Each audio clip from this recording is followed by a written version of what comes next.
3 मे 2026 रोजी जी पूर्ण भारतभरात नीट एक्झाम झालेली आहे, जी की सर्वोच्च एक्झाम कन्सिडर करण्यात येते आणि देशातील सर्वोत्कृष्ट डॉक्टर घडवण्याकरता प्रॉपर जी टॅलेंटेड मुलं आहेत त्यांच्या सिलेक्शन करताची ही एक्झाम असते, ही आपल्या सर्वांना माहितीच आहे.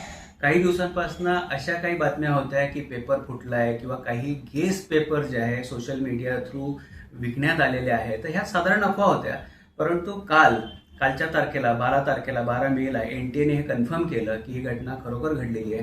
त्याची सखोल चौकशी जी आहे ती सुरू केलेली आहे आणि त्याच्यासोबतच एक डिक्लेरेशन सुद्धा एनटीएने दिलेलं आहे की ही एक्झाम परत होणार आहे.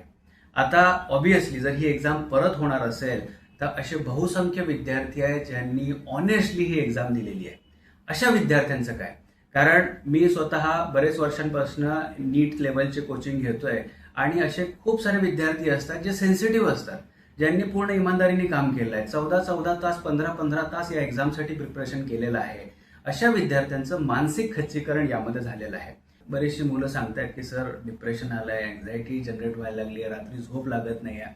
पण आम्ही त्यांना हेच काउन्सिल करतोय की बेटा जेही झालं ते आपल्या हातात नव्हतं, प्रयत्न करणे हे आपल्या हातात आहे. त्यामुळे जर समजा आता एक्झाम एनटीएने डिक्लेअर केली आहे तर टेंटेटिव्ह पुढच्या महिन्यात पहिल्या किंवा दुसऱ्या आठवड्यामध्ये ही एक्झाम होण्याचे चान्सेस आहेत. अशा केसमध्ये ह्या मुलांसोबत अन्याय होता कामा नये. तर शासनाने लक्ष देणं अत्यंत आवश्यक आहे.